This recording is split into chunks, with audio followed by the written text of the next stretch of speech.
कि हम स्त्रियों के संदर्भ की चीजें वैलेंटाइन डे से शुरू करते हैं और बाल दिवस पे ले जाके खत्म कर देते हैं। अभी शुरुआती तौर पर तो हम स्त्रियों के स्वास्थ्य से संदर्भित बातचीत कर रहे हैं। आगे जब हम कोशिश करेंगे कि हम व्यापक स्वास्थ्य की चीजों को भी इसमें समाहित कर सकें। पहली श्रृंखला में हम लोग आज, जैसा आप देख ही रहे हैं पोस्टर में, हम लोग फाइब्राइड और सिस्ट के संदर्भ में बातचीत कर रहे हैं। फाइब्राइड को वैसे आमतौर की भाषा में, आम बोलचाल की भाषा में हम लोग फाइब्राइड से समझ जाते हैं, लेकिन आप इसकी जटिलता का अंदाजा इससे भी लगा सकते हैं कि जब मैं इसका हिंदी नाम खोज रहा था तो मुझे इसका हिंदी नाम नहीं मिल रहा था। बड़ी मुश्किल से बहुत सारे इधर उधर संदर्भ तलाशने के बाद मुझे इसका हिंदी नाम मिला, और वो दरअसल इसकी व्याख्या नहीं कर पाता। वो है रसोली। वो व्याख्या करते हुए नहीं दिखता है, लेकिन हम फाइब्राइड से समझ जाते हैं, लेकिन रसोली में शायद नहीं समझ पाते। लेकिन फाइब्राइड दरअसल में क्या है, कैसे बनते हैं, इनका हमारे शरीर में क्या स्थान है, क्या ये हर बार नकारात्मक भूमिका ही अदा करते हैं, या ये केवल पड़े रहेंगे तो कोई नुकसान नहीं पहुंचाएंगे, या ये बने ना उसके लिए हमारे पास, या हम ऐसे कोई जतन कर सके कि ये बने ना। ऐसे बहुत सारे सवाल हम सबके पास हैं। हम लोगों ने कुछ सवाल अपने चिन्हित भी करके रखे हैं, वो भी हम मैडम के सामने रख देंगे। लेकिन जब हम इसके बारे में चर्चा कर रहे थे तो हमें समझ में आया कि ये एक विषय है जिस पर बातचीत करना बहुत जरूरी है। और पिछले कुछ दिनों में हमारे कुछ दोस्तों के साथ इस तरीके के वाकये हुए जिस पर लगा कि इस पर बातचीत करना जरूरी है। और इसका एक डेटा यदि जो हमारे सामने आ रहा है वो है कि 30 साल से लेकर 50 साल की आयु के बीच में महिला साथियों में इसका जो प्रमाण है वो 20 से 30% तक मिल रहा है। यानी एक बड़े प्रमाण के साथ ये चीज हमारे बीच में मौजूद है, लेकिन इस पर हमारी समझ बहुत कम है। और इसके जो लक्षण दिख रहे हैं वो अधिक मासिक धर्म के संदर्भ में जो परेशानियां हैं वो है, अधिक रक्तस्राव के संदर्भ में, श्रोणि में दर्द। श्रोणि का भी मुझे इंग्लिश नहीं मिल रहा था, यानी इंग्लिश मिल रहा था लेकिन मैं श्रोणि नहीं समझ पा रहा था, तो फिर मैंने समझा कि पेल्विस। और आमतौर पर जो अभी हम थोड़ी देर पहले बात कर रहे थे कि हम पुरुषों के साथ समस्या ये है कि हम स्त्रियों के संदर्भ की चीजें वैलेंटाइन डे से शुरू करते हैं और बाल दिवस पे ले जाके खत्म कर देते हैं। शायद बहुत सारे साथी समझ पाए होंगे, क्योंकि ये मजाक का विषय बन जाता है हमारे बीच में। और हमारे एक मित्र राकेश दीवान अक्सर हम सबको एक जोक की तरह सुनाते हैं कि वो किसी स्त्री रोग विशेषज्ञ के सामने से गुजर रहे थे और वहां उनके एक दोस्त मिल गए और उन्होंने पूछा कि अरे भाई तुम यहाँ कैसे हो। तो उन्होंने कहा नहीं भाई साहब कोई दिक्कत नहीं है, वो जो हमारी पत्नी यहाँ आई है और उनको कोई लेडीज वाली प्रॉब्लम है। तो आमतौर पर जिस जीवन साथी के साथ हम जीवन गुजार रहे होते हैं, जो हमारे घरों में माताएं या बहनें हैं या हमारी प्रेमिकाएं हैं, उनके शरीर के बारे में हम ज्यादा जानकारी नहीं रखते। और जब हम जानकारी लेने की स्थिति में जाते हैं या जब हमारी भूमिकाएं वहां होती हैं कि हम जानकारी लें और उनके साथ इस विपरीत स्थिति में खड़े हों, वहां हम लेडीज वाली प्रॉब्लम कहकर इसको कई बार दरकिनार कर देते हैं। सो आज हम फाइब्राइड और सिस्ट के संदर्भ में बातचीत करेंगे, और उसी के साथ साथ यदि हमारे पास समय होगा तो पीसीओएस या पीसीओएसडी को भी हम रेखांकित करने की कोशिश करेंगे। और अब जो ट्रीटमेंट है ब्रेस्ट कैंसर का वो बहुत ज़्यादा चेंज हो गया है लास्ट 10 ईयर्स में। पहले अगर ब्रेस्ट कैंसर है तो हर के पेशेंट का मैस्टेक्टमी हो जाता था। अब अधिकतर मतलब अर्ली केसेस में 60-70% में BCS होता है। BCS यानी ब्रेस्ट कंजर्विंग सर्जरी, केवल लंप निकाला जाता है। पहले क्या था कि ब्रेस्ट कैंसर का ट्रीटमेंट था वन साइज फिट्स ऑल, मतलब जैसे इस पूरी मीटिंग में एक जन है जिसको हमको एलिमिनेट करना है तो हम इन सब के ऊपर बम गिरा दें तो वो तो मर ही जाएगा, बाकी सब भी मर जाएंगे। That was the treatment earlier. Now the treatment has become very individual and very specific. तो हर कैंसर का वो पहले जिसे कहते हैं ना कि मैपिंग करते हैं कि वो उसके ऊपर कौन से रिसेप्टर्स हैं, उसमें कौन से म्यूटेशंस हैं, वो किस दवाई से ज़्यादा अच्छे से रिस्पॉन्ड करेगा। And the treatments have become very tailored. मतलब एक होता है ना कि सुपरमार्केट में जाओ, स्मॉल मीडियम लार्ज एक उठा लो, कहीं से ढीला है कहीं से टाइट है। So now the treatment has totally change. So practically most of the patients of breast cancer they are back to their normal lives once their treatment completes. तो बहुत लॉन्ग टर्म ऐसे उसके जैसे पहले होता था कि हाथ में स्वेलिंग है, ब्रेस्ट निकल गया, वो ऐसा कम होता है आजकल। कि पीरियड्स में क्यों नहीं नहाना है, पीरियड्स में बाल क्यों नहीं धोना है, अचार क्यों नहीं छूना है, आप खुद बताइए क्या रीज़न रहा होगा इसका। पहले इतने हाइजीन के ऑप्शन भी नहीं थे, लोग बहुत कम हाथ धोते थे। एग्जैक्टली इतनी दूर दूर से लाते थे। एग्जैक्टली नहाते कहाँ पर थे, नदी पे नहाते थे। तो obviously when you are on your period कोई नहीं चाहेगा कि नदी में जाके नहा लो, तो इसलिए मना कर दिया होगा। अब तो बाथरूम है सबके पास में। मेरा तो ये कहना है कि जो पीरियड्स हैं, है ना, उसमें जो हमें पता है हमारी यूट्रस की जो अंदर की लेयर है वो निकल जाती है, वो अंदर की लेयर पहले 8 घंटे में निकल जाती है। उसके बाद जो ब्लीडिंग होती है वो किसी के ब्लड वेसल्स कितनी देर तक खुले रहते हैं उसके ऊपर डिपेंड करती है। वो ब्लीडिंग होना शरीर के लिए बिल्कुल ज़रूरी नहीं है। शरीर के लिए ज़रूरी है एंडोमेट्रियम की लेयर निकल जाना जो पहले 8 घंटे में ही निकल गई। उसके बाद में जो ब्लड निकला वो आपके शरीर का ही ब्लड निकला। तो मेरा तो कहना है रोज़ धो बाल, ब्लड लॉस कम होगा तो एनीमिया की प्रॉब्लम कम होगी। जो टैबलेट्स होती हैं टेक्साकाइन टाइप, तो ये रेगुलरली लेने में हर बार कोई इशू तो नहीं है? नहीं, इशू है कि यू हैव टू एड्रेस कि हैवी ब्लीडिंग क्यों हो रही है। If there is reason for that, और हम जैसे हमें बुखार है और हम क्रोसिन खाते रहे, पर कारण तो पता करना पड़ेगा ना कि बुखार क्यों है। देखिए मेफ्टाल जो है it is absolutely a safe drug. Whatever controversy was there was totally nonsense controversy. Every drug will have 1 in 1 million somebody will react badly to it. Now why the pain happens in the periods is because मैंने आपको बताया पहले 8 घंटे में वो जो layer है वो निकलती है, तो जब वो शेड होती है तो यूट्रस कॉन्ट्रैक्ट होता है, सिकुड़ता है उसको बाहर निकालने के लिए। तो ये जो कॉन्ट्रैक्शन है this happens because the body produces a pain chemical called prostaglandin. तो ये जो प्रोस्टाग्लैंडिन है ये यूट्रस को कॉन्ट्रैक्ट करता है, यूट्रस के अंदर से लेयर बाहर निकल जाती है, वो अंदर ही नहीं इकट्ठा रह जाती। Now this pain chemical some people may be more sensitive to it. तो अगर फर्स्ट डे पे आपको ज़्यादा पेन है और आपने कुछ NSAID ले लिया जो ये प्रोस्टाग्लैंडिन को ब्लॉक कर रहा है, तो आप सिर्फ उस पेन को परसीव नहीं कर रहे हो बट बाकी सब तो ठीक ही चल रहा है। सो नाउ सी अर्लियर हम घर पे रहते थे, हमारी नानी के टाइम पे वो किचन में नहीं जाती थी, पीरियड्स उनको आते थे, तो अब तो मुझे सब करना पड़ता है, मुझे सुबह रन पे भी जाना पड़ता है, हॉस्पिटल भी जाना पड़ता है, घर के भी काम करने पड़ते हैं। तो अगर मैंने एक मेफ्टाल ले ली तो उसमें कोई ऐसा बुराई नहीं है। But if you are taking lot of Meftal, periods के तीसरे चौथे दिन तक आपको पेन आता जा रहा है, पीरियड्स के बीच में भी पेन है, then you have to see a doctor. But 1 or 2 pain killer sometimes it actually doesn't matter. तो जब हम वॉक करते हैं तो जो स्केलेटल मसल है उसके अंदर इंसुलिन इंडिपेंडेंट ग्लूकोज अपटेक होता है। तो इसलिए आपने देखा होगा ना डायबिटिक्स को बोलते हैं कि खाना खाने के बाद वॉक ज़रूर करिए, बिकॉज अगर किसी के बॉडी में इंसुलिन नहीं है बट वो जिस समय शुगर हाई है उस समय वॉक करता है तो इंसुलिन इंडिपेंडेंट ग्लूकोज अपटेक होता है, that doesn't require insulin. So a very good habit which all of you should have is after eating just be active for some time. उससे 2 चीज़ें होंगी, उससे आपका ब्लड शुगर ज़्यादा राइज ही नहीं होगा और स्केलेटल मसल के अंदर ग्लूकोज अपटेक होगा which is insulin independent. So the gates will open just because of exercise. अगर हमारे पीरियड्स का कलर बदल रहा है तो भी क्या हमें कोई हेल्थ इशू हो सकता है? एक्चुअली पीरियड्स का नॉर्मली रंग रेड होता है ब्लड का, बट जिसको भी ब्लीडिंग कम होती है तो वो जो ब्लड है वो वेजाइना में रहता है थोड़े समय तक। वेजाइना का पीएच एसिडिक होता है, तो एसिडिक पीएच के कारण वो ब्लड रेड से मरून हो जाता है, एसिड हेमेटिन बन जाता है। So if somebody has brown periods it means कि उनका ब्लीडिंग कम हो गया है। So more then the colour of the periods it shows कि उनका अभी ब्लीडिंग कम हो गया है। So in that case they should get a checkup. तो अपन जब तक वो मेडिसिन खा रहे हैं कहते हैं कि 3 महीने का कोर्स है, 4 महीने का है, आपका PCOD ठीक हो जाएगा या जो भी है, सूजन है या कुछ, लेकिन आप जब तक वो मेडिसिन खा रहे हो तब तक आपका पीरियड टाइम पे आता है, लेकिन अगर जब से आपने छोड़ा उसके बाद फिर वैसे के वैसे हो जाता है तो चीज़ें और बुरी हो जाती हैं। इसमें 2 मुद्दे हैं। पहला है बर्थ कंट्रोल पिल। बर्थ कंट्रोल पिल जो 21 दिन की टैबलेट होती है वो दुनिया की सबसे ज़्यादा रिसर्च दवाई है। 30-40 साल से उसके ऊपर बहुत सारा लॉन्ग टर्म डेटा है ऑन मिलियंस ऑफ विमेन। पिल का 2 काम होते हैं। पहला काम होता है प्रेगनेंसी जिसको नहीं चाहिए उसको पिल दी जाती है।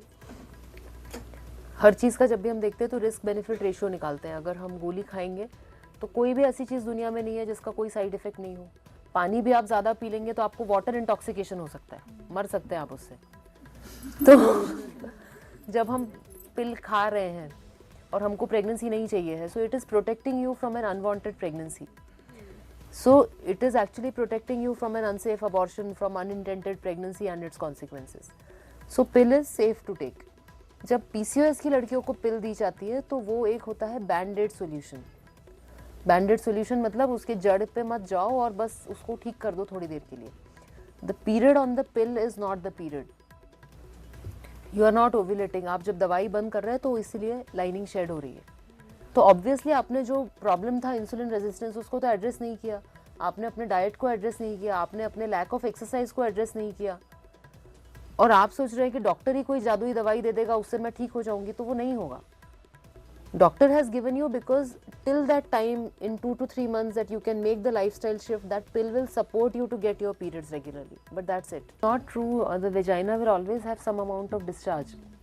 That is protective discharge. So अगर किसी को no, so it is wrong कि वहाँ पे पूरा dry होना चाहिए. Dry अगर होगा तो और ज़्यादा infections होंगे. So vaginal infections, अगर fungal infections हो रहे हैं, so the problem is that everybody takes medicines out of the counter. Ideally इसका कल्चर होना चाहिए, और जिस एंटी फंगल से वो सेंसिटिव है वो उसको स्टार्ट करना चाहिए.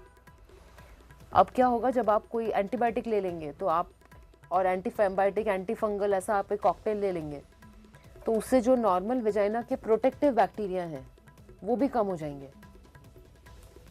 सो please remember that vagina is full of bacteria, but these are the good bacteria. They are called lactobacillus. They secrete lactic acid, because of which the vagina becomes acidic and it doesn't get infected again and again. So anything that changes the vaginal pH, like अगर किसी को prolonged bleeding है periods में, तो vagina पूरा time alkaline रहेगा because blood is alkaline. So these women are more likely to get infections. Then women who are diabetic, women who use soap or some fancy washes, that also alters the pH. And the biggest thing that alters is when you take lot of antibiotics. आपने देखा होगा जब हम antibiotic लेते हैं किसी और infection के लिए, तो थोड़े दिन बाद वेजाइनल फंगल इन्फेक्शन हो जाता है, because that antibiotic is indiscriminate, it is killing all the bacteria, even the good bacteria. So बहरहाल ये जो मतलब स्वास्थ्य के संदर्भ में ये संवाद की पहली श्रृंखला बहुत अच्छे से अपने मुकाम पे पहुंची है, और यहाँ से हम सब ने सोचने की एक नई शुरुआत की है, और निश्चित रूप से बहुत सारी, जैसे मैंने कहा, संकल्पनाएं, परिकल्पनाएं हमारे सामने आई हैं. हम सब इसको सोचेंगे, समझेंगे, गुनेंगे, बुनेंगे, और एक अच्छा और बेहतर समाज बनाने में हम सब अपनी अपनी भूमिकाएं तलाशेंगे. एक बार फिर से हम सब की तरफ से, यंगशाला परिवार की तरफ से, हम सब की तरफ से मैडम का बहुत बहुत धन्यवाद कि मैडम यहाँ आई और उन्होंने बहुत इत्मीनान से सबके सवालों को लेते हुए बहुत अच्छे से ये सारी बातों को हम सब के बीच में रखा. एक बार हम करतल ध्वनि से दर्द की गाथा, जख्मों का गीत, हर अंग की कहानी, अनकही प्रीत, गर्भाशय की मूक पुकार, फाइब्राइड बने पीड़ा का सार, अंडाशय के शिष्ट का बोझ, क्या यह दर्द भी रहेगा रोज? पुरुषों सुनो यह मौन पुकार, यह शरीर ना कोई रहस्य ना कोई सार, यह वही शरीर जो जीवन रचता, जो हर कठिनाई में भी खुद को गढ़ता.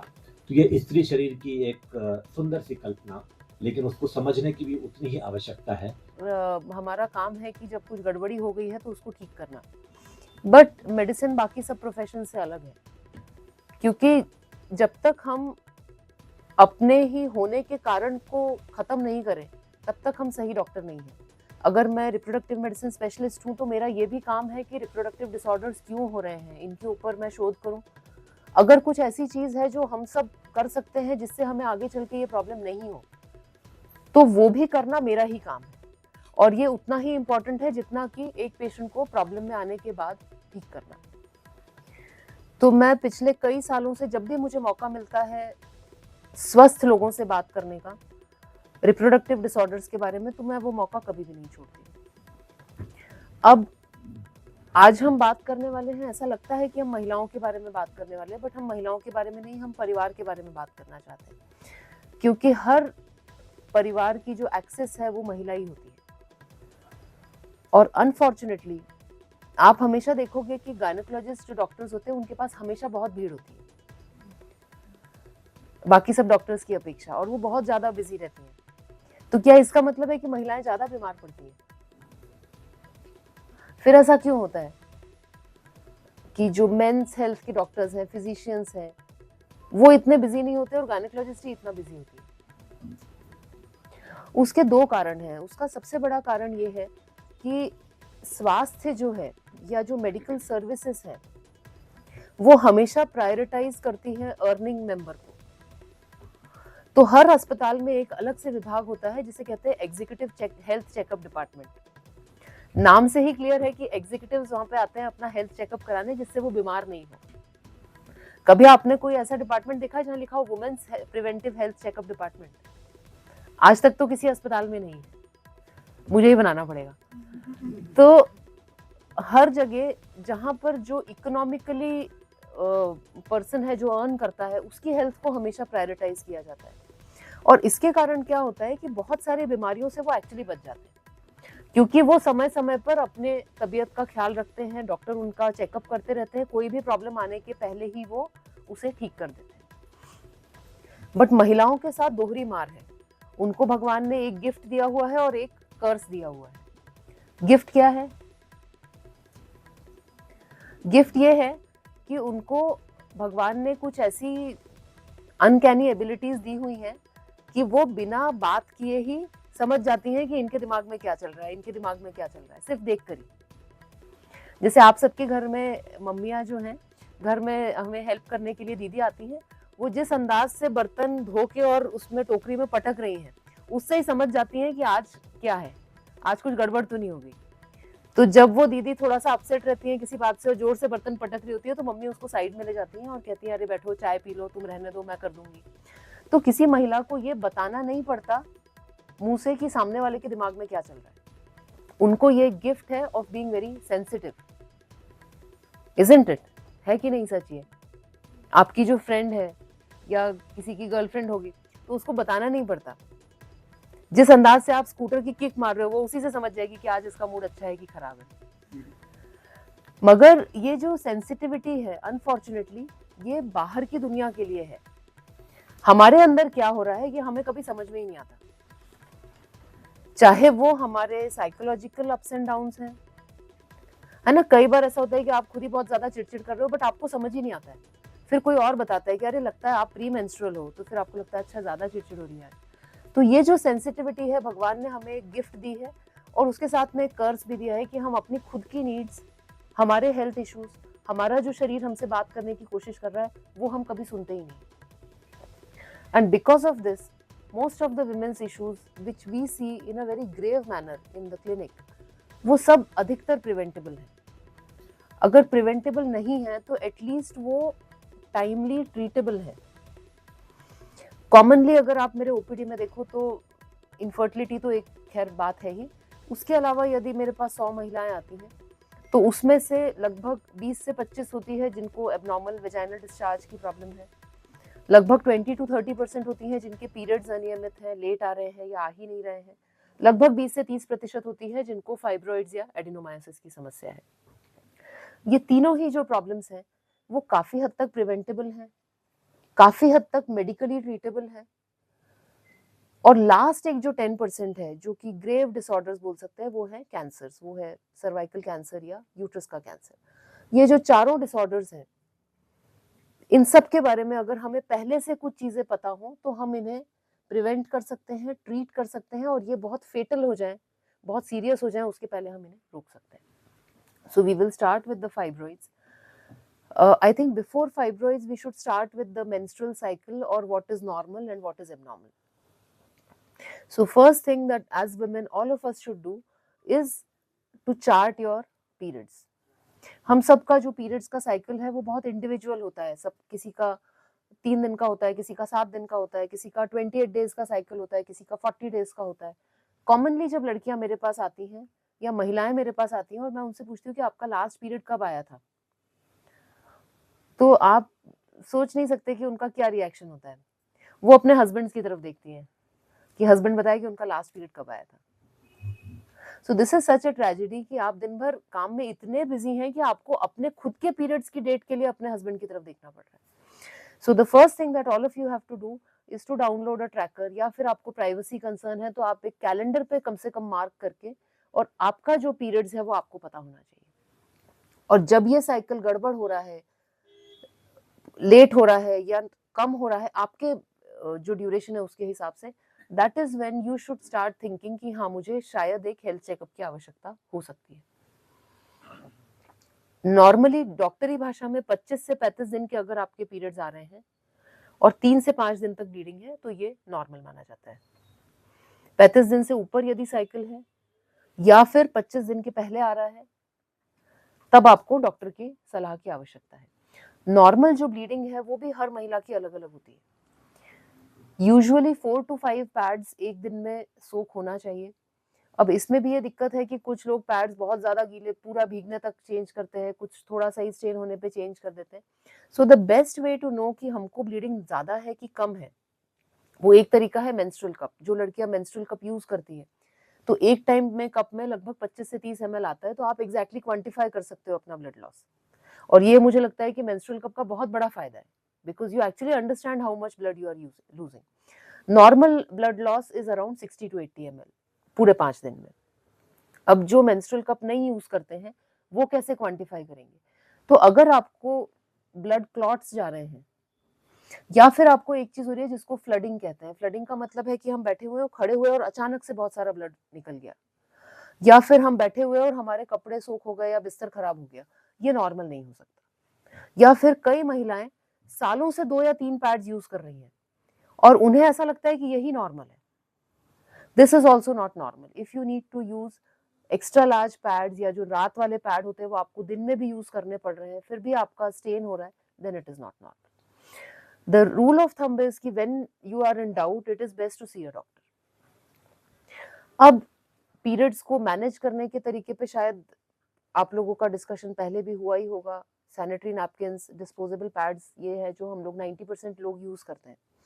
बट प्रैक्टिकली आप खुद ही सोचिए, एक दिन में अगर कोई 5 पैड चेंज कर रहा है, एक महीने में 25 पैड चेंज कर रहा है, तो एक साल में वो कितने पैड्स जनरेट कर रहा होगा? हम सब जितनी महिलाएं हैं अगर एक साल में देखें तो इस पूरे कमरे भर के तो पैड्स हम जनरेट करते होंगे। और ये जो है ये रिसाइकल नहीं हो सकते, इनके अंदर ब्लड रहता है, they all go to the landfill. So practically now the time has come that it is now an environmental emergency. मैं बिल्कुल अग्री नहीं करती हूँ उनसे कि जो पैड वेंडिंग मशीन्स लगा रहे हैं, लड़कियों को पैड्स दे रहे हैं, ये हम एक प्रॉब्लम को सॉल्व करके अपने से बड़ी प्रॉब्लम और पैदा कर रहे हैं। तो अब समय आ गया है कि वी हैव टू अंडरस्टैंड कि जो रीयूजेबल पैड्स हैं, चाहे वो क्लॉथ पैड्स हो, चाहे पीरियड पैंटीज हो, या फिर मेंस्ट्रुअल कप हो, यही हमको कंपल्सरीली यूज करना चाहिए। For an emergency maybe you can carry a pad और 2, but as far as possible we should try and reduce the amount of menstrual waste that we are generating. हम health wise भी अगर देखते हैं तो बहुत सारे pads में जो सिंथेटिक एडिटिव्स रहते हैं, they may have a long term effect on our health. Menstrual cup is not made of plastic, it is made of silicone. It doesn't give off any chemicals. It can be used for years together. So that is what all of you should be using. जो unmarried हैं, sexually active नहीं हैं, या जो comfortable नहीं है menstrual cup के insertion से, they can use reusable cloth pads. Very good reusable cloth pads are available. उनको बस धो के हमको सुखाना रहता है और वापस से हम यूज कर सकते हैं। अब हम आते हैं फाइब्रॉइड्स के बारे में। आप में से कितने लोग हैं जो जानते हैं किसी को जिसको फाइब्रॉइड है, या आपने सुना है फैमिली में, फ्रेंड्स में किसी के इसके बारे में? 2। हाँ। अब 1/3 of women between 30 to 50 will have fibroids and see yet none of us know about it. तो मेरे को प्रैक्टिस में दोनों एक्सट्रीम्स मिलते हैं। पहला एक्सट्रीम होता है कि फाइब्रॉइड दिख गया सोनोग्राफी में, आप बहुत पैनिक में चले गए कि अरे ये क्या हो गया। और दूसरा एक्सट्रीम ये दिखता है कि बहुत बड़ा फुटबॉल के साइज का फाइब्रॉइड है, कई सालों से है, बट वो उसको सोच रहे हैं कि कुछ नहीं करना है। सो बेसिकली क्या होता है, यूट्रस की जो 2 लेयर्स हैं उसमें से जो बाहर की लेयर है उसके अंदर अगर एक ट्यूमर बन जाता है, that tumour is called as fibroid. The interesting thing about fibroids is कि हर फाइब्रॉइड का ट्रीटमेंट बहुत इंडिविजुअल होता है। 90% of fibroids don't require any treatment. तो अगर किसी को फाइब्रॉइड डायग्नोस हुआ है on ultrasound, so first thing is don't panic, 90% of the times it will not require any treatment.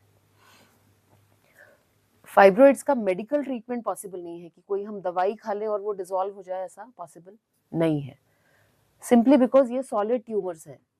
एक दवाई आई थी कुछ साल पहले जिसका नाम था ulipristal acetate, unfortunately it had some cases of liver failure, तो वो अधिकतर वर्ल्ड से जो है वो विड्रॉ हो चुकी है। So practically the treatment is either no treatment, we just keep the patient under monitoring, or it is the surgery for fibroids. Now what happens is कि सर्जरी करनी है कि नहीं, ये बहुत सारे चीज़ों पे डिपेंड करेगा। आपको प्रेगनेंसी प्लान करनी है क्या, आपको सिम्टम्स हो रहे हैं क्या, इसमें कुछ कैंसर के चांसेस लग रहे हैं क्या, इन सब चीज़ों पे जो है वो सर्जरी का डिसीजन डिपेंड करेगा। कॉमनली फाइब्रॉइड अगर यूट्रस की अंदर की लाइनिंग के पास में ग्रो हो रहा है तो उसके सिम्टम्स बहुत जल्दी आते हैं, बिकॉज उस पेशेंट को फिर ज़्यादा ब्लीडिंग होती है पीरियड्स में, या फिर उसको पेन होता है। तो ज़रूरी नहीं है कि फाइब्रॉइड बहुत बड़ा हो तभी उसमें प्रॉब्लम आए। बहुत छोटे फाइब्रॉइड्स अगर यूट्रस के अंदर की लेयर को पुश कर रहे हैं जहाँ से पीरियड्स आते हैं, तब भी उसको ट्रीटमेंट की ज़रूरत पड़ सकती है। कुछ फाइब्रॉइड्स इतने बड़े हो जाते हैं कि वो सराउंडिंग ऑर्गन्स के ऊपर प्रेस करने लग जाते हैं, एंड तब भी उनको निकालने की ज़रूरत पड़ जाती है। तीसरी जो कंडीशन होती है कि यदि पेशेंट को कंसीव करना है और फाइब्रॉइड ऐसी जगह पे है जहाँ पे वो प्रेगनेंसी को इम्प्लांट नहीं होने देगा, in that case also that fibroid needs to be removed. Fibroid removal की जो सर्जरी है that's a relatively common surgery, और अब वो लेप्रोस्कोपी के थ्रू यानी छोटे से इंसिजन के थ्रू हो सकती है।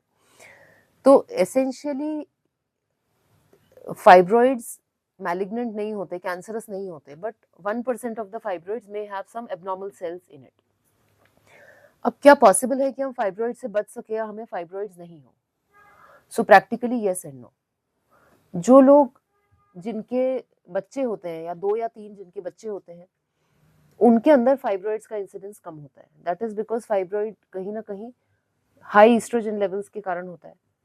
तो जिनको लाइफ टाइम में कभी बच्चे नहीं हुए हैं, उनका ईस्ट्रोजन लेवल थ्रू आउट ज्यादा रहा है। प्रेगनेंसी आने पर बॉडी में प्रोजेस्टेरॉन बनता है। तो ऐसे लोग जिनकी पैरिटी कम हो, जिनके कम बच्चे हुए हो या हुए नहीं हो, उनको ज्यादा रिस्क है फाइब्रॉइड्स होने का। Second is a genetic tendency. अगर किसी के घर में फाइब्रॉइड्स हैं तो उनके ज्यादा चांसेस है कि उनको भी फाइब्रॉइड्स हो सके। Third reason is unknown. We don't know why some women get fibroid, other women don't get fibroids. अब अगर हम इसको प्रिवेंट तो कर नहीं सकते, बिकॉज प्रेगनेंसी होगी कि नहीं या कितनी होगी ये तो कोई हमारे हाथ में नहीं है। So how can we actually prevent the complications from fibroids? So one thing is, अगर आपके पीरियड्स में कुछ भी गड़बड़ हो रहा है, पीरियड्स आपको ज्यादा हो रहे हैं या पीरियड्स के टाइम आपको पेन हो रहा है या फिर आपको प्रेशर सेंसेशन हो रहा है या तो यूरिन में दिक्कत है या मोशन करने में दिक्कत है, तब please don't hesitate to get an ultrasound. Ultrasound is a very simple test, 500-1000 रुपए में हो जाता है, and ultrasound will be able to identify all of the fibroids. तो अल्ट्रासाउंड के अलावा बहुत एमआरआई कुछ केसेस में हम करते हैं, बट मोस्टली अगर हम एक सिंपल एक रूल बना लें कि हर 2-3 साल में अपना एक अल्ट्रासाउंड कराएंगे पेल्विस का, that will detect most of the fibroids at very early stage, and as I said, all of them will not require the treatment. कोई ऐसी टैबलेट नहीं है कि जिसको मैं बोलूं कि इसको आप खाएंगे तो इससे आपको फाइब्रॉइड नहीं होगा या जो है वो उतना ही साइज का रहेगा। जब मैं पोस्ट ग्रेजुएशन कर रही थी तो यूजुअली सबके 25-26 साल में नसबंदी का ऑपरेशन हो रहा होता था। So most of them would have completed their families by 25-26. Now all of you are not even contemplating, getting married, leave alone, planning a baby at 25. Earlier it was very common कि सबके 2, 3, 4 भी होते थे बच्चे previous generation में। अब आजकल 1, 2 वो भी बड़ी मुश्किल से होते हैं। सो जो ड्यूरेशन है जिसमें हम प्रेग्नेंट नहीं हैं और हमारे पीरियड्स आ रहे हैं, वो in today's age that is higher for women. Earlier if you have 5 children in your lifetime, so practically for almost 10 years you are not menstruating, because 9 months you are pregnant and then you are breastfeeding, and then before you get your period you get pregnant again.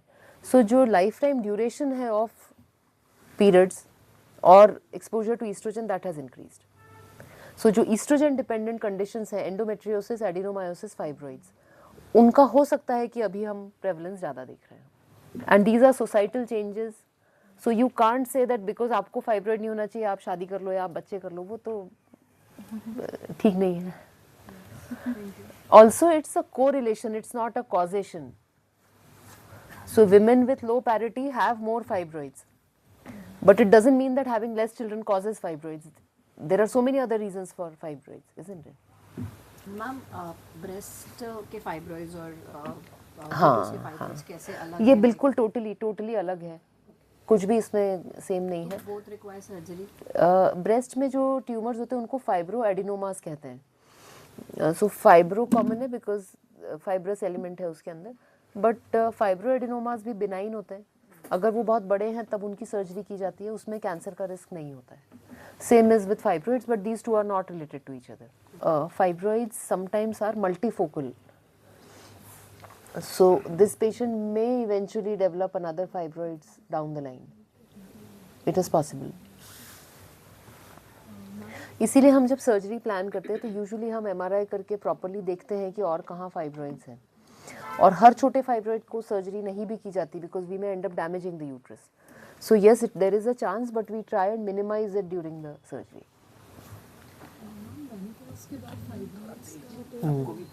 Menopause के बाद fibroids का chance थोड़ा कम हो जाता है हाँ, होना. बिल्कुल.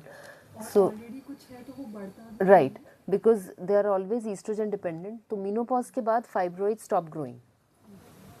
तो अगर किसी को फाइब्रॉइड्स हैं और वो पेरीमीनोपॉजल एज ग्रुप में है 47, 48, so sometimes we just wait it out.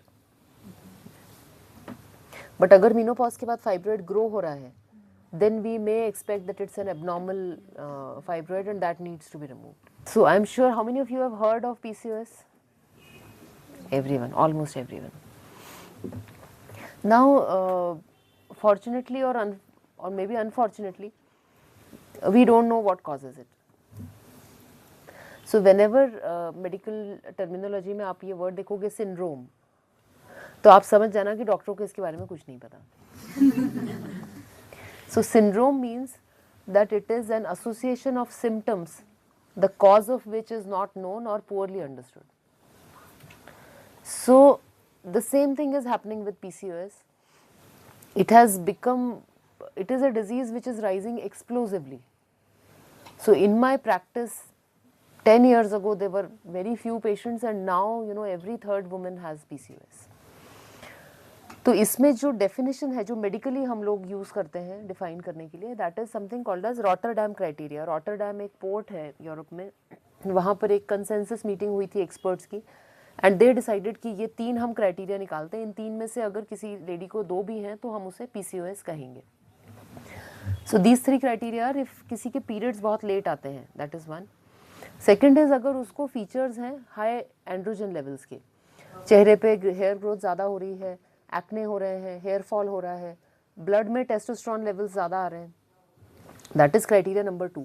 समझ लीजिए कि PCOS डजंट मीन कि कोई ट्यूमर डेवलप हो गया है या कुछ सिस्ट बन गया है और इसको कुछ सर्जरी करनी पड़ेगी या कैंसरस होगा. No, it just means that ovary is not making eggs. So all those small eggs are there in the follicle और वो सब दिख रहे हैं वहीं पर, and the ovary size is enlarged. Now medically define करते हैं जब किसी भी को 2 चीज़ें हों इन 3 में से. सो इसका मतलब है कि हर व्यक्ति का PCOS अलग होगा. मे बी X है, उसको पीरियड्स लेट हैं और उसको हेयर ग्रोथ ज़्यादा हो रही है बट उसकी ओवरी नॉर्मल है. There may be somebody else जिसकी ओवरी पॉलिसिस्टिक है बट उसके पीरियड्स रेगुलर हैं और उसको टेस्टोस्टेरोन ज़्यादा है. So there are different phenotypes of PCOS. Some women have obesity, some have got more hair growth, some have no such problem, they only have irregular cycles. So that is why your PCOS may be different from somebody else's PCOS. And the biggest problem which I face in my practice is girls are self-diagnosing themselves as PCOS. कि हमने internet पे डाला अपने symptom और हमने खुद ही decide कर लिया कि हमको PCOS है. फिर वो PCOS रिवर्सल प्लान पे भी हम चले गए, वीगन बन गए और पता नहीं क्या क्या और अलग अलग फैंसी डाइट्स करने लगे. So don't do that. I told you the definition. If you fulfill any 2 criteria, then you may be PCOS, but let the doctor decide. Because जब लड़कियां टीनेज में रहती हैं तो irregular cycles are normal. Little bit of hair growth around the chin and face is normal during adolescence. And adolescent ovaries are often looking polycystic, but they don't have PCOS. So many times the mothers are worried. वो अपने बच्चों को लेके आते हैं, इनको बच्चे नहीं होंगे, इसको PCOS हो गया, इसका पीरियड डिले हो गया. So please avoid labeling yourself unless there is a reproductive medicine doctor who has seen you and who's told you that you have these symptoms. That is number 1. Number 2 is another perspective which is more of a social perspective कि ये इतना क्यों बढ़ता जा रहा है. Definitely हमें नहीं पता है कि ये किसी को क्यों होता है और किसी और को क्यों नहीं होता है. But we know for sure कि इसका जो central feature है, that is something which is called as hyperinsulinemia or insulin resistance. Now many of my patients just look at me blankly, like some of you are looking at me blankly कि ये इसमें insulin कहाँ से आ गया, ये तो diabetes का hormone है. So in reality, insulin is not just a hormone which is responsible for diabetes. जब भी हम कुछ भी खाते हैं तो हमारी बॉडी इंसुलिन बना देती है. So when, because of some reasons, your tissues become resistant to insulin, the girl has more chances of developing PCOS. आप सब कॉलेज में पढ़ते हो, कोई टीचर है अगर वो डांटता है तो हम थोड़ा संभल जाते हैं, सुधार लेते हैं अपने आप को.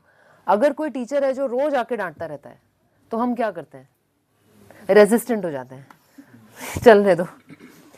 So the same way, if somebody for some reason has high insulin levels all the time, the tissues become insulin resistant.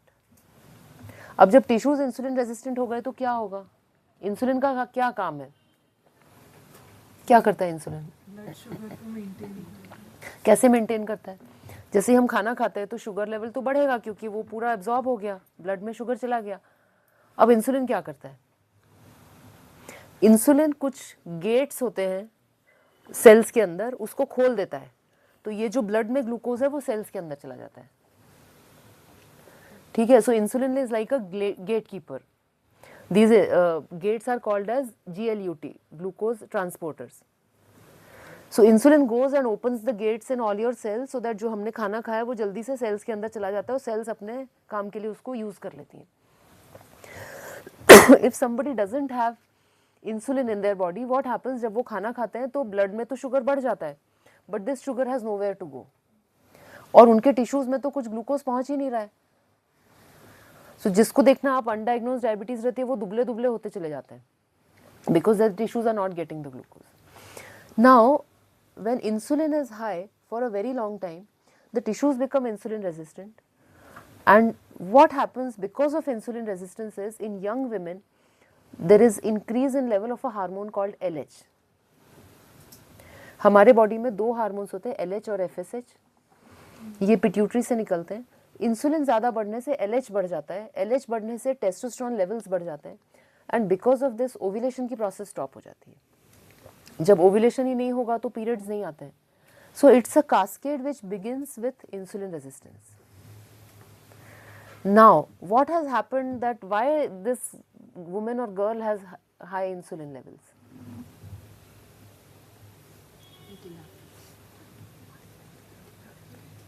Eating. क्या खाने से? इरेगुलर खाने से हम ज़्यादा टाइम डिफरेंस ले लेते हैं कि सुबह खाया फिर सीधा शाम में खाया. So the reason is actually not known. Some women are genetically predisposed, but majority जो हम अभी incidence देख रहे हैं ज़्यादा, that is because of something in our lifestyles. That is because all of us have started consuming foods which have very high insulin glucose rise in our bodies. जैसे हम जो अधिकतर हम खाना खाते हैं, अगर मैं आपका डाइट रिकॉल लूँगी पूरे दिन का कि आपने कल क्या खाया, तो आप बताओगे हमने ब्रेड खाई, फिर चाय के साथ बिस्किट खा लिया, फिर टोस्ट खा लिया, फिर हमने मैगी बना लिया, फिर हमने पास्ता खा लिया, फिर हम सबके पास में फ़ोन है तो हमने फटाफट वहाँ से कुछ पिज़्ज़ा ऑर्डर कर दिया.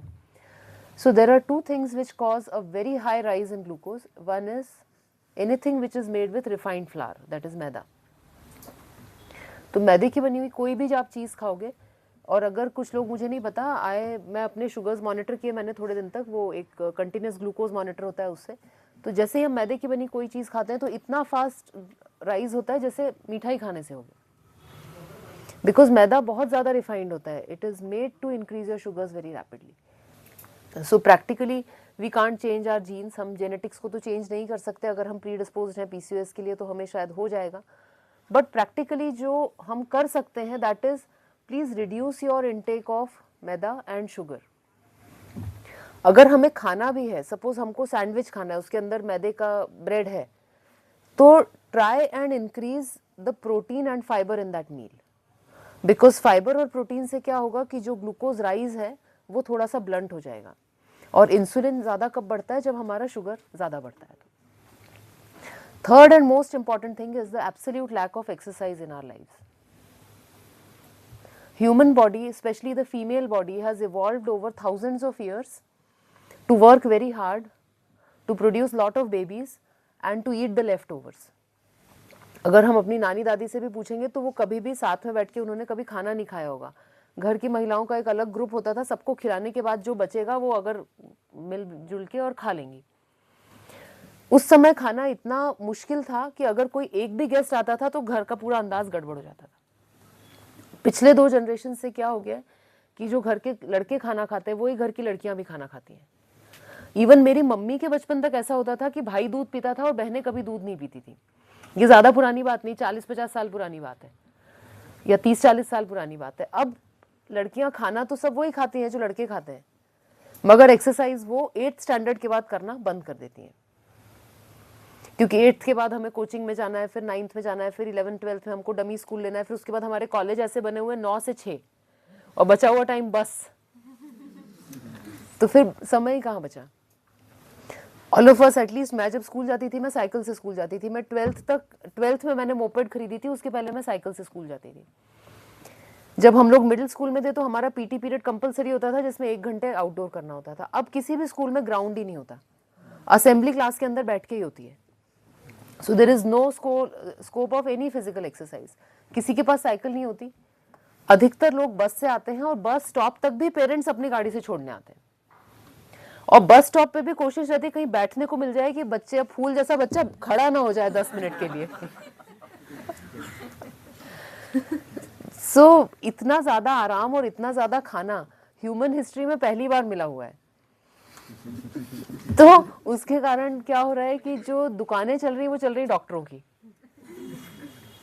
In fact, it is a very cruel joke among doctors that a girl with PCOS is a, क्योंकि जब वो छोटी रहेगी तो वो गायनेकोलॉजिस्ट के पास जाएगी, फिर वो स्किन वाले डॉक्टर के पास लेजर कराने के लिए जाएगी, फिर उसको ओबेसिटी होगी तो वो कोई ओबेसिटी की विगोवी या वो कौन सी दूसरी आ गई है, कौन सी आई है मोटापे की दवाई जिसको खाने से पतले हो जाते हैं, सीमाग्लूटाइड. नहीं पढ़ा तुम लोगों ने उसके बारे में? चलो good. So there is an entire industry which is thriving out of a condition which is partly and to a large extent preventable. कहानी वहाँ खत्म नहीं होती. उसके बाद फिर वो आएंगे इनफर्टिलिटी स्पेशलिस्ट के बाद. इनफर्टिलिटी स्पेशलिस्ट के बाद उनको बाद में यूट्रस की प्रॉब्लम होने के बाद फिर वो यूट्रस की सर्जरी के लिए जाएंगे. Most of the women with PCOS, 40% will develop diabetes in their lifetime. So they again become a client of an endocrinologist. The story doesn't end here. A woman with PCOS is at a higher risk of breast cancer and endometrial cancer. So then she is a client of an oncologist or an oncosurgeon. So this is such a tragedy that none of us have been made aware of this condition when the treatment was very simple. The treatment was just uninstalling your Zomato or Swiggy app and just taking a walk instead of taking a bus to the college. चलो कौन कौन uninstall कर रहा है जोमेटो और Swiggy अभी दिखाओ.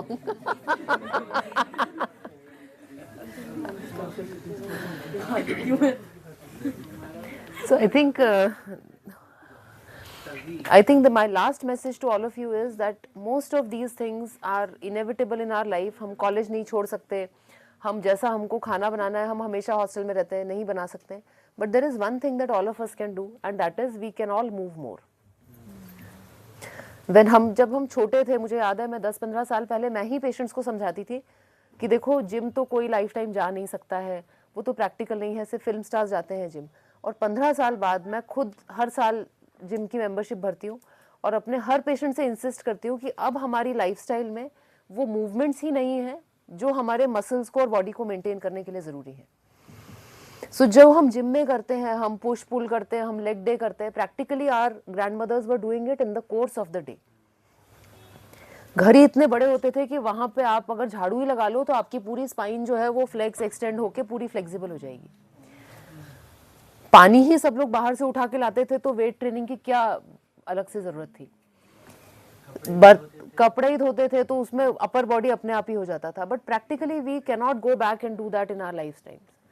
अब अगर हमें कोई महिला पानी उठा के जाते हुए दिखते तो हमें लगता है क्या हो रहा है, मध्य प्रदेश का कहाँ है सरकार, क्या चल रहा है. सो practically now it has become a necessity. और मेरा तो ये मानना है कि पॉलिसी मेकर्स अगले 10 साल में जिम को पक्का सब्सिडाइज करने वाले हैं. Because if they don't do that we are in for a public health crisis. Every third diabetic of the world is from the subcontinent. अगर हम इससे नहीं अलर्ट होंगे तो हम किस चीज़ से होंगे? So all of you please, कोई ज़रूरी नहीं है कि आप जिम ही जाइए, you can run, you can swim, you can cycle, you can do simple weight exercises at home using even 1 liter water bottles. All of you have Instagram. Instead of my own fitness journey started because of Instagram, क्योंकि मैं 5 साल पहले बहुत मोटी थी, patients को मैं advice करती थी कि आप इतना घंटे एक्सरसाइज करिए, आप इतना वेट लॉस करिए। एक मेरी पेशेंट को मैंने बताया तो उसने बस मुझे ऊपर से नीचे तक देखा और फिर ऐसे देखा, तो मैं समझ गई कि physician heal thyself का समय आ गया है। And 5 years ago I had no way of accessing, so I was new on Instagram. उस समय Instagram Flickr की तरह एक फोटो शेयरिंग साइट हुआ करती थी, उस पर हैशटैग्स फॉलो करते थे, तो मैंने उस पर फिटनेस कुछ हैशटैग्स फॉलो किए, and actually my journey started because of Instagram. And so the nice thing about algorithm is we can decide what the algorithm wants to show us. तो आप 4-5 फिटनेस के वीडियोस देखोगे तो रोज आपको इतने ripped bodies दिखेंगे कि आप खुद ही सोचोगे कि अब चलो जिम चलना ही पड़ेगा. So I think with this I will end my talk. If we have any questions हम उसको और ज़्यादा डिटेल में ले लेंगे. मैम मुझे एक क्वेश्चन था कि आजकल जैसे पीसीओडी है तो ऐसे सिस्ट भी बहुत ज़्यादा बढ़ रहे हैं, लेबियल सिस्ट या बार्थोलिन सिस्ट. मुझे खुद ही था अभी 3-4 साल से, और लास्ट ईयर ही मेरी सर्जरी हुई है. तो मैम उसके लिए मुझे जानना था कि क्या कारण हो सकता है, क्योंकि मैं 6-7 डॉक्टर्स को दिखाया था, उन्होंने मुझे कोई कारण नहीं बता पाए, और समाव ये चीज़ बहुत ही दर्दनाक सी होती है. बॉडी में कहीं भी कोई भी ग्रोथ है जिसमें पानी भरा हुआ है उसको अपन सिस्ट कहते हैं. So Bartholin cyst is totally normal. वहाँ पे एक डक्ट होता है, अगर उसका आउटलेट ब्लॉक हो जाता है तो उसके कारण वहाँ पे सिक्रीशन इकट्ठे होकर वो इन्फेक्ट हो जाता है. It is nothing serious and it is not actually preventable. जो ब्रेस्ट में सिस्ट बनते हैं उनका रीज़न बिल्कुल अलग होता है. ओवरी में जो सिस्ट होते हैं वो 3 तरह के होते हैं. पहले होते हैं फंक्शनल सिस्ट. फंक्शनल सिस्ट मतलब हमारे बॉडी में जो ओव्यूलेशन होता है, ओव्यूलेशन मतलब जो एग है वो फॉलिकल से बाहर निकलता है, तो यूजुअली वो कोलैप्स हो जाता है, वो जो खोल रहता है उसका. Sometimes it gathers some fluid inside and that is called as a functional cyst. ये जो functional cyst है, they are not tumors. ये अपने आप ही हम उनको छोड़ देंगे तो वो 2-3 महीने में subside हो जाते हैं. So when it is a functional cyst, you don't require surgery for it. बाकी जो 2 टाइप के cyst होते हैं, पहले होते हैं benign cyst, यानी कि ये नए growths हैं बॉडी के अंदर. These are not cells which are supposed to be there, but they are benign cells. तीसरे होते हैं मैलिग्नेंट सिस्ट, यानी इन सिस्ट में कैंसर हो सकता है. Because ovarian cancer is a very catastrophic condition, इसका ट्रीटमेंट भी बहुत डिफिकल्ट है, इसका डायग्नोसिस भी बहुत डिफिकल्ट है. So this decision whether this cyst is functional, benign और it is malignant is best left to a doctor. Most of the claims कि हम दवाई से सिस्ट को घोल देते हैं, कुछ ऑल्टरनेटिव मेडिसिन के जो क्लेम्स होते हैं, they are in functional cyst. वो सिस्ट तो अपने आप ही बनते बिगड़ते रहते हैं, वो तो वैसे ही चले जाते हैं, आपने कुछ दिया होता है नहीं दिया होता. मैलिग्नेंट सिस्ट में अगर आप सोच रहे हैं कि वो गायब हो जाएगा, that is not possible. It is actually going to upstage. Benign tumours में most of them are operable and they are removable by laparoscopic surgery, जब हम सिर्फ ओवरी के सिस्ट की बात कर रहे हैं. So that is the story of cysts. पर वो ब्लड सिस्ट भी होता है ना? हाँ, so there is something called as a chocolate cyst. Chocolate cyst का मतलब होता है there is a condition called endometriosis where there is collection of blood in the ovary and that blood gets absorbed and becomes very dark over time, and that is called as a chocolate cyst. Now endometriosis is again a disease जो हम ज़्यादा देखते जा रहे हैं आजकल. Endometriosis causes infertility. Many women with endometriosis have very severe period pain, pelvic pain. So endometriosis में problem is not the cyst. Cyst is a one of the features of endometriosis. तो जो ट्रीटमेंट है वो endometriosis का होगा, सिर्फ cyst का हम ट्रीटमेंट करेंगे तो नहीं होगा, बिकॉज हमने एक बार ट्रीट कर दिया, वो वापस से हो सकता है. So this distinction is very important. I am very happy you brought it up. If any woman is experiencing a lot of period pain, the pain is so much that you are not able to go to college, you are not able to go to school, आपको injectable लेना पड़ता है pain killer, then it is not normal. You absolutely have to get yourself examined. Ma'am, is it possible कि endometriosis भी हो लेकिन pelvic pain ना हो? हाँ, it is possible. Yes. And that's normal? It's not normal. All endometriosis has to be treated. Because sometimes what happens, endometriosis के अगर symptoms ही नहीं है तो वो अंदर ही अंदर बढ़ता जाता है and silently it can actually occlude the ureter जो किडनी से यूरिन लेके जाता है and there have been cases of renal failure because of silent endometriosis. And if menopause has started, तो उसके Then usually endometriosis does not grow after menopause. Ma'am so cure और इसका effect timeline वगैरह क्या है, मतलब एंडोमेट्रियोसिस के साथ ना सबसे बड़ी ट्रेजेडी है कि इसका टाइमलाइन ही बहुत ख़राब है. Because you know for a average women with endometriosis the time to diagnosis from the onset of symptoms is 7 to 8 years. अब जो ट्रीटमेंट है ब्रेस्ट कैंसर का वो बहुत ज़्यादा चेंज हो गया है लास्ट 10 years में. पहले अगर ब्रेस्ट कैंसर है तो हर के पेशेंट का मैस्टेक्टमी हो जाता था. अब अधिकतर मतलब अर्ली केसेस में 60-70% में BCS होता है. BCS यानी ब्रेस्ट कंजर्विंग सर्जरी, केवल लंप निकाला जाता है. पहले क्या था कि ब्रेस्ट कैंसर का ट्रीटमेंट था वन साइज फिट्स ऑल. मतलब जैसे इस पूरी मीटिंग में एक जन है जिसको हमको एलिमिनेट करना है तो हम इन सब के ऊपर बम गिरा दें तो वो तो मर ही जाएगा, बाकी सब भी मर जाएंगे. That was the treatment earlier. Now the treatment has become very individual and very specific. तो हर कैंसर का वो पहले जिसे कहते हैं ना कि मैपिंग करते हैं कि वो उसके ऊपर कौन से रिसेप्टर्स हैं, उसमें कौन से म्यूटेशंस हैं, वो किस दवाई से ज़्यादा अच्छे से रिस्पॉन्ड करेगा. And the treatments have become very tailored. मतलब एक होता है ना कि सुपरमार्केट में जाओ, स्मॉल मीडियम लार्ज एक उठा लो, कहीं से ढीला है कहीं से टाइट है. So now the treatment has totally change. So practically most of the patients of breast cancer they are back to their normal lives once their treatment completes. तो बहुत लॉन्ग टर्म ऐसे उसके जैसे पहले होता था कि हाथ में स्वेलिंग है, ब्रेस्ट निकल गया, वो ऐसा कम होता है आजकल.